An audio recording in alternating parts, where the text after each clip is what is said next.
عليكم ورحمة الله وبركاته متتبعينا الكرام، مرحبا بكم على قناتي وقناتكم عالم جوهرات الصحراء مع فيديو جديد ووصفة جديدة. وصفتنا اليوم هي عبارة عن بسبوسة. بالنسبة للبسبوسة يعني مختلفة عن جميع البسبوسات، يعني ما هي طريقتنا العادية ولكن بطريقة مختلفة، وصراحة كتجي رائعة، ونتمنى أنكم تشاهدوا الفيديو وتنال إعجابكم. وكنشكركم جميعا، يعني الناس القدام اللي هما دائما في القناة والناس الجداد اللي كيف انهم توصلوا بالقناة. وكان نقول لكم شكرا لكم على تشجيعكم وعلى دعمكم لي، ودمتم في احسن حال. اللي كيشوف هذا الفيديو هذا معنا اليوم الله يطول عمره. وهذه هي البسبوسة اللي غادي نشارك معكم إن شاء الله بإذن الله، وندوزوا للمكونات اللي غادي نحتاجوا، اللي هي مكونات بسيطة على بركة الله. هون حطيت بيضة كيف كتشوفوا، يعني بيضة واحدة حطيتها في هذا البول هذا، ولين نضيف عليها رشة ملح، يعني قليل من الملح.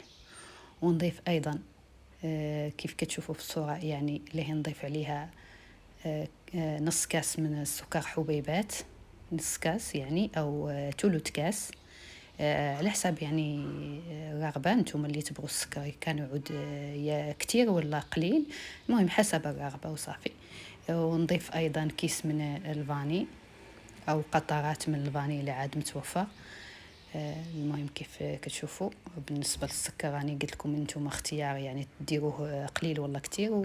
وبالنسبة للفاني يعني نقدو نحطوا كيس من الفاني ونقدو نحطوا قطرات من الفاني.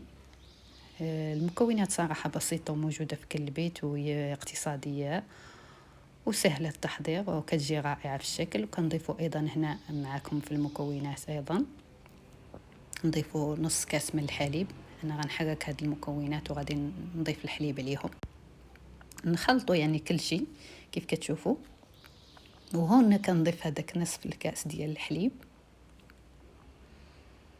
يعني نصف كاس. وليه نضيف أيضا نصف كاس من الزيت، نصف كاس من الزيت كيف كتشوفوا في الصورة، مع التحريك أيضا. وصراحة راه كتجي زوينة، واللي شاهد الفيديو ما ينسى أنه يخلينا اللايك ويخلينا التعليق، ونتمنىكم تجربوها. صراحة نتمنىكم تجربوها لأنها كتجي رائعة وزوينة وبسيطة ويعني سهلة التحضير، تقدري تحضريها في رمشة عين. هون منين نخلط المكونات هادو كامل اللي حطيت ليه، نضيف أيضا معلقة من الكوك كيف كتشوفوا، يعني معلقة كبيرة من الكوك. ونضيفوا أيضا معلقة من الحليب المجفف، حليب يعني مجفف كيف كتشوفوا، كيعطيها واحد المذاق زوين. ونتمنىكم انكم تجربوها وتردوا عليا. صراحه كيجي زوين في البسبوسه الكوك وهذا الحليب اللي هو حليب بودر. المهم نستمر في التحريك كيف كتشوفوا. ومن بعد ما غنحركوا الكل غادي نضيفوا عليه يعني نصف كاس. انا اللي نستعمل كاس من السميد الرقيق، هنا حطيت نصف كاس.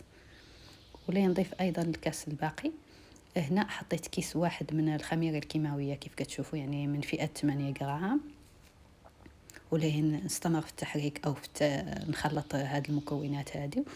وليه نضيف أيضا باقي السميد، يعني نصف الكأس الثاني. وبالنسبة للسميدة يعني إلا كانت كتشرب راه ما غتضيفوا حتى حاجه، يعني غتخلوا على كاس فقط. وإلا كانت كتشرب غتقدروا تضيفوا الا كانت ما تشرب عفوا تقدروا تضيفوا معلقه او معلقتين. وكنستمر في التحريك بحال هكا. غنخليها واحد شويه وغادي نرجع من بعد ما غادي نحط المول ديالي. حطيت هنا المول اللي انا دهنته بالزبده وما رشيتوش بالسميد، خليته لا مدهون بالزبده فقط.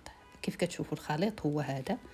صراحه كيجي يعني متماسك، ولكن ما هو شاد في راسو، يعني مازال راخو والله كيف نقولوا جاري. هنا عندي الفريز اللي انا غادي ننظفو ونقطعو.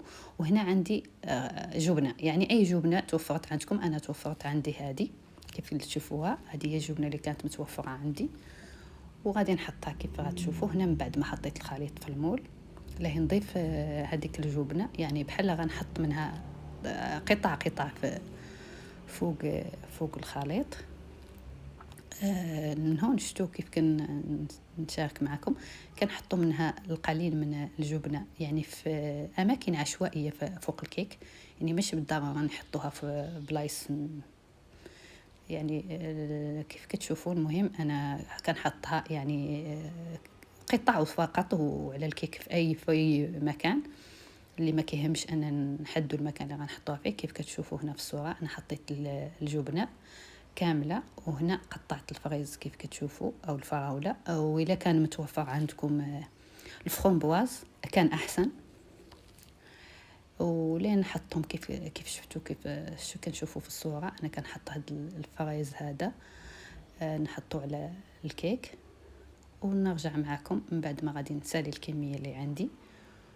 وهانتوما كتشوفوا الصورة اللي أنا حاطة هنا. صراحة الكيك كيشهي وهو مازال ما حضر، يعني ما فتنا دخلناه الفرن كيشهي. هذا هو الكيك ديالنا أو البسبوسة ديالنا عفوا.